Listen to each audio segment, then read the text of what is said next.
मुझे अधिकृत तौर पे तो ना कोचिंग सेंटर से कोई जानकारी मिली, ना प्रशासन या पुलिस की तरफ से कोई फ़ोन आया। मैंने कहा कि मैं एक बार मुझे चेहरा दिखा दो, मैं पहचान लूँ। तो बोला सर ये पुलिस केस है, हम दिखा नहीं सकते। हमें सबसे पहले बताएं कि रियल कैजुअलिटीज कितनी हुई है। बच्चों ने देखा यहाँ रात को 8 एम्बुलेंस आई थी, 7 से 8 लोग मरे हैं। क्विक अरे जल्दी आ जाओ ऊपर। कोई नीचे रहा तो नहीं? नीरज कोई नीचे तो नहीं रहा? यह वायरल वीडियो देश की राजधानी दिल्ली के राव कोचिंग इंस्टीट्यूट का है, जहां से कई IAS IPS बच्चे निकलते हैं, मगर नहीं निकल पाए तो 3 UPSC के एस्पिरेंट, 29 साल का नवीन जो JNU में PhD का स्कॉलर था, 21 साल की तान्या सोनी जो DU से ग्रेजुएट थी, 25 साल की श्रेया यादव उत्तर प्रदेश की एक छोटे से गांव की पहली लड़की जो UPSC की तैयारी के लिए दिल्ली आई थी। ये तीनों विद्यार्थी अपने घरों से बड़े अधिकारी बनने के सपने को लेकर घर से निकले थे। अब लेकिन उनकी घरों में पहुंची उनकी लाश।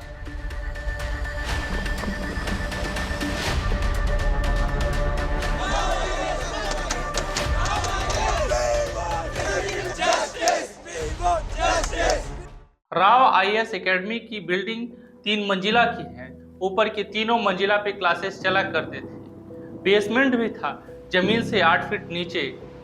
वहीं लाइब्रेरी बना दिया गया और चले गए 3 मासूमों की जान। 27 जुलाई दिन शनिवार का था। बारिश की वजह से इलाके में 3 फीट का पानी भरा हुआ था। कोचिंग इंस्टीट्यूट की बाउंड्री वॉल 4 फीट की थी। शाम को 6:45 पर काले कलर की XUV कोचिंग इंस्टीट्यूट के सामने से निकली। इस गाड़ी को चला रहे थे मनोज कथुरिया। XUV के निकलने से मेन गेट टूट गया। बेसमेंट पर बने लाइब्रेरी में पूरा पानी जा घुसा। अंदर 20 लोग पढ़ रहे थे, पढ़ते ही रह गए। महज 17 लोग ही बेसमेंट से बाहर निकल पाए।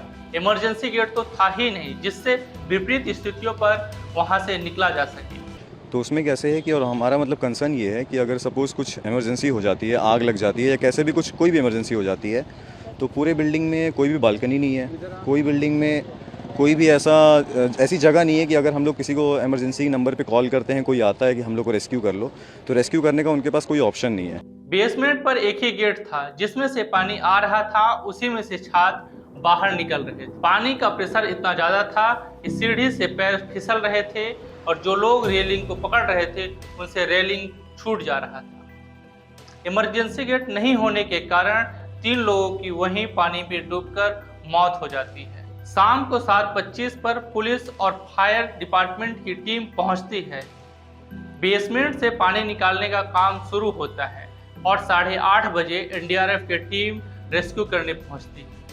रेस्क्यू करने के बाद बेसमेंट से 3 डेड बॉडी निकाला गया। बच्चों ने देखा यहाँ रात को 8 एम्बुलेंस आई थी, 7 से 8 लोग मरे हैं और ये लोग बोल रहे हैं अभी तक 3 लोग मरे हैं। इवन जो लोग मरे हैं उनके पेरेंट्स सर रात को 3 बजे से RML के बाहर खड़े, उन लोगों को अभी तक उनकी डेड बॉडी तक आइडेंटिफाई नहीं करने दी गई है। उनकी गलती सिर्फ इतनी है that we are an aspirant, that's it. Police के मेरी भतीजी है श्रेया यादव जिसकी कैजुअलिटी हुई है।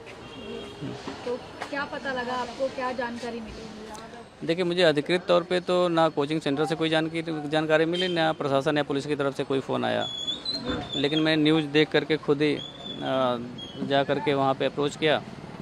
तो वहाँ पहुँचने के बाद DCP साहब थे मेरे ख्याल से। जब नाम पूछा उन्होंने मेरा, मैंने बच्ची का नाम बताया तो बोले कि एक बार आप जो है RML में जाकर देख लीजिए। तो रात तकरीबन 2:30 बजे मैं यहाँ आ गया था। तो मोचरी में 3 बच्चों की डेड बॉडी रखी थी, 2 बेटियाँ थीं और एक लड़का था। तो उससे मैंने कहा कि मैं एक बार मुझे चेहरा दिखा दो, मैं पहचान लूँ। तो बोला सर ये पुलिस केस है, हम दिखा नहीं सकते। फिर बोला एक पेपर है मेरे पास, आप उसको देखना चाहें देख लें।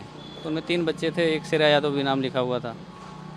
तो फिर मेरी इतनी हिम्मत नहीं हो रही थी मैं उसके अंदर जाकर देखूँ भी, मेरी स्थिति ऐसी नहीं थी। फिर मैं बाहर आके गाड़ी में बैठ गया। फिर सुबह तकरीबन 6 बजे 6:30 बजे के बाद दोबारा गया मैं। तो मैंने कहा भैया आप तो दिखा दो, रात में तो आप मना कर रहे थे, रात में नहीं दिखा सकते। तो बोले अभी जब तक पुलिस नहीं आएगी, IO नहीं आएंगे, तब तक हम नहीं दिखा सकते। तो मैंने कहा चलो कोई बात नहीं, इतनी बात मेरी इनसे हुई। रेस्क्यू करने के बाद अगली सुबह एक FIR दर्ज होता है, जिसमें FIR पे साफ तौर पर बताया जाता है कि राव कोचिंग इंस्टीट्यूट की लाइब्रेरी इनलीगल तौर से चलाया जा रहा है। Nobody will be spared who is responsible for this incident. This case is against the coaching institute, the management of the building, those who are responsible for the maintenance of the drains in that particular place. We have detained 2 persons who are the owner and coordinator of that coaching center.